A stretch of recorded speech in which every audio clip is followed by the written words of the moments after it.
आप सभी को मेरा नमस्कार। मैं प्रवीण सोनी अपने YouTube चैनल पर आप सभी का स्वागत करता हूं और आज की इस वीडियो में हम बात करेंगे HPSC PGT मैथमेटिक्स भर्ती पर हुए कोर्ट केस के बारे में, यानी कि HPSC versus Promila court case के बारे में।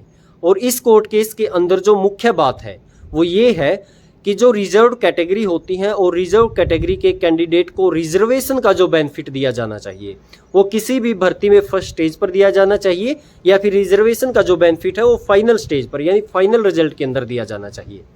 तो इसी तथ्य के ऊपर ये पूरा कोर्ट केस आधारित है और इसको डिटेल में समझाने के लिए मैं थोड़ा सा आपको पीछे लेके जाना चाहूँगा। HPSC ने कुछ दिन पहले PGT की बहुत सारे ऐसे सब्जेक्ट हैं उनके लिए एडवर्टाइजमेंट को जारी किया था और उस एडवर्टाइजमेंट के अंदर दो रूल को HPSC ने एडवर्टाइजमेंट में लिखा था। पहला रूल ये था कि HPSC PGT की भर्ती 3 फेज में पूरी करवाएगी। पहला ऑब्जेक्टिव पेपर, दूसरा सब्जेक्टिव डिस्क्रिप्टिव यानी कि सब्जेक्ट नॉलेज टेस्ट और तीसरा इंटरव्यू। और जो रिजर्वेशन का बेनिफिट इन स्टेज में दिया जाएगा वो फाइनल स्टेज में ही दिया जाएगा। और दूसरा रूल ये था कि जो पहली स्टेज से दूसरी स्टेज के लिए कैंडिडेट को शॉर्ट लिस्ट किया जाएगा वो उनकी कैटेगरी के 4 गुना कैंडिडेट को शॉर्ट लिस्ट किया जाएगा। तो जब HPSC ने PGT मैथमेटिक्स के पहले फेज का जब रिजल्ट जारी किया ऑब्जेक्टिव पेपर का, तो उसके रिजल्ट के अंदर BCB से संबंध रखने वाली प्रोमिला एक कैंडिडेट है जो इस कोर्ट केस के अंदर पेटिशनर भी है। जो प्रोमिला के मार्क्स थे वो अनरिजर्व कैटेगरी यानी जिसको हम जर्नल कह देते हैं, जर्नल कैटेगरी के जो कैंडिडेट हैं जो शॉर्ट लिस्ट हुए सेकंड फेज के लिए उनसे ज़्यादा मार्क्स थे। यानी कि जर्नल कैंडिडेट तो हो गए सिलेक्ट सेकंड फेज के लिए, लेकिन ज़्यादा मार्क्स लेने के बावजूद भी प्रोमिला को बाहर कर दिया गया। क्यों कर दिया गया? क्योंकि रूल के अंदर ये लिखा था कि हम कैटेगरी का 4 गुना कैंडिडेट को ही अगले फेज के लिए शॉर्ट लिस्ट करेंगे। तो इस रूल की वजह से जो BCB, BCA या SC यानी कि रिजर्व कैटेगरी की जो कट ऑफ थी वो अनरिजर्व कैटेगरी से ज़्यादा चली जाती है। और जब ज़्यादा चली जाती है और प्रोमिला शॉर्ट लिस्ट नहीं हो पाती तो प्रोमिला केस फाइल कर देती है। और इस कोर्ट केस के अंदर जो हवाला दिया गया वो यही दिया गया था कि प्रोमिला जो है वो मेरिटेरियस कैंडिडेट है, क्योंकि उसके नीचे से नंबर जो नीचे के कैंडिडेट हैं उनके नंबर उससे कम होने के बाद भी वो अगले फेज के लिए शॉर्ट लिस्ट हुए हैं और वो रिजर्व कैटेगरी से संबंध रखने के कारण उसको शॉर्ट लिस्ट नहीं किया गया। तो जब इसके तमाम जो भी तथ्य थे उनको सुना गया तो सुनने के बाद सिंगल बेंच ने अपना जजमेंट पास किया और वो जजमेंट ये था कि HPSC जो रिजर्वेशन का बेनिफिट है वो कैंडिडेट्स को कैटेगरी में बांध करके नहीं दे सकती। यानी कि कैटेगरी का जो 4 गुना कहा गया है वो रूल ऐसे लागू नहीं किया जा सकता। और जो कट ऑफ है यानी कि जो प्रोमिला है उसको अगले फेज के लिए शामिल किया जाना चाहिए और HPSC अपना जो पहले फेज का जो रिजल्ट था उसको रिवाइज करेगी और तब तक के लिए जो अगली जो प्रोसेस है उस पर स्टे दे दिया गया था सिंगल बेंच की तरफ से। और इसमें जो जज साहब थे वो त्रिभुवन दहिया जी थे। तो इस जजमेंट के बाद HPSC डिवीजन बेंच चली जाती है और डिवीजन बेंच में इसको चैलेंज करती है और चैलेंज के दिन प्रोमिला या प्रोमिला का वकील आर्ग्यूमेंट्स के लिए कोर्ट के अंदर नहीं होते, यानी आर्ग्यूमेंट्स नहीं करते। तो बात सुनी जाती सिर्फ HPSC की और HPSC जो है जज साहब के सामने जब सारी बातें रखती है तो उसके बाद जज साहब की तरफ से जो फैसला दिया जाता है वो यही होता है कि इसकी जो अगली सुनवाई होगी वो होगी 30 अप्रैल को। 30 अप्रैल को इस केस को पूरा डिटेल से सुना जाएगा और तब तक के लिए HPSC जो है अपनी प्रोसेस को कंटिन्यू कर सकती है, नोटिस ऑफ मोशन। तो इसके बाद HPSC ने अपनी प्रोसेस को आगे प्रोसीड किया और सब्जेक्ट नॉलेज टेस्ट ले लिया जिसका रिजल्ट अभी कुछ दिन पहले दिया गया है और जल्द ही HPSC इंटरव्यू भी कंडक्ट करवा लेगी। तो अभी 30 अप्रैल उसी बीच आ रहा था, यानी कि कल, तो कल इस कोर्ट केस की सुनवाई होनी है और इस कोर्ट केस को लेकर के अलग अलग वीडियोज भी आ रही हैं और अलग अलग जो संभावनाएं हैं वो भी बताई जा रही हैं और अलग अलग इस केस को समझा जा रहा है। क्योंकि कुछ कैंडिडेट ऐसे भी है जो इसको सीधा सीधा जोड़ के देख रहे हैं 56-57 यानी कि HSSC CET के साथ। वो भी मैं आपको बताना चाहूँगा कि वो क्यों जोड़ रहे हैं, क्योंकि वो कह रहे हैं कि HPSC इस कोर्ट केस को जीत जाएगी और HPSC यदि जीतती है तो इसका मतलब ये होगा कि जो फर्स्ट स्टेज पर जो रिजल्ट जारी किया जाता उसमें रिजर्व कैटेगरी यानी BCB, EWS, SC की जो कट ऑफ है वो ज़्यादा जा सकती है अनरिजर्व कैटेगरी यानी जर्नल कैटेगरी से। और यदि वो ज़्यादा चली जाती है यानी HPSC जीत जाती है और जजमेंट आ जाता है तो इस बेस पे 56-57 को चैलेंज हम कर सकते हैं, इसको कैंसिल करवाने के लिए हम कोर्ट के अंदर केस फाइल कर सकते हैं।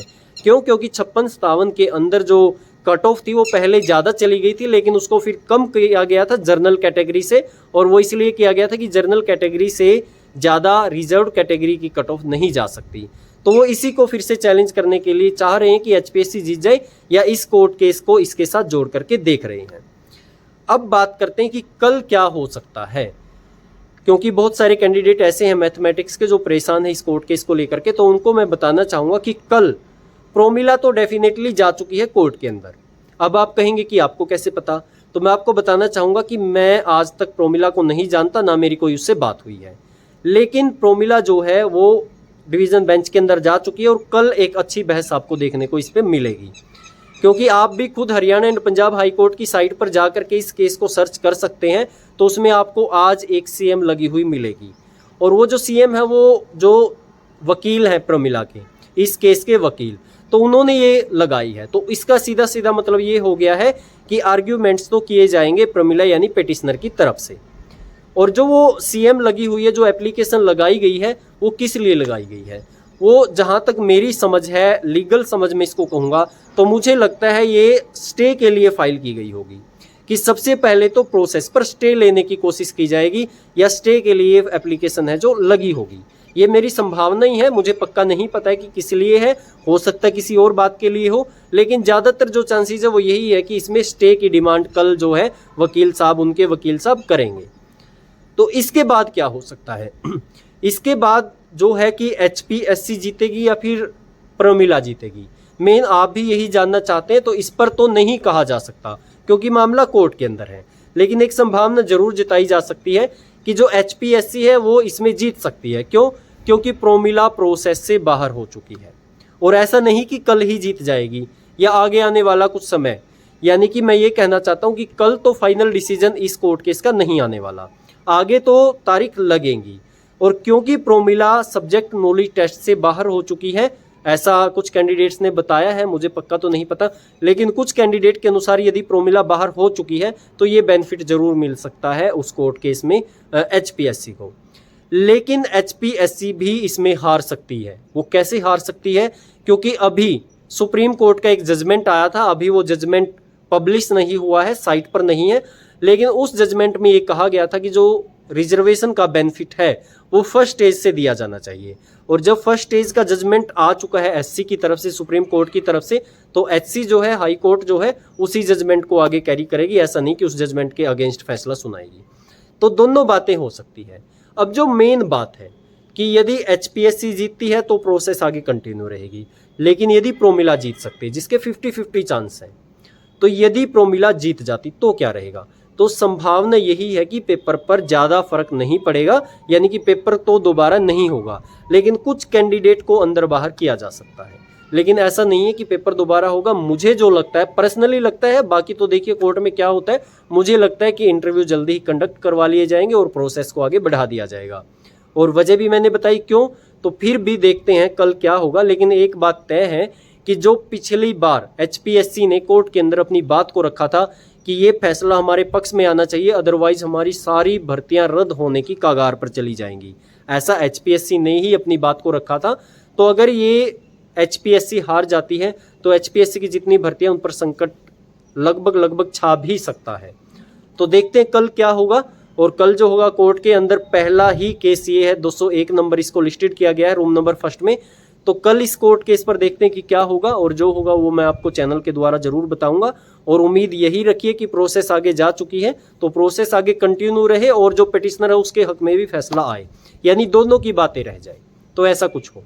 तो चलिए देखते हैं कल क्या रहता है। फिलहाल के लिए इतना ही था। यदि आपने चैनल को सब्सक्राइब नहीं किया तो आप चैनल को सब्सक्राइब जरूर कीजिएगा, और यदि आपका कोई सवाल है तो कमेंट्स के अंदर आप जरूर मेंशन कीजिएगा। फिलहाल के लिए इतना था। आप सभी का धन्यवाद।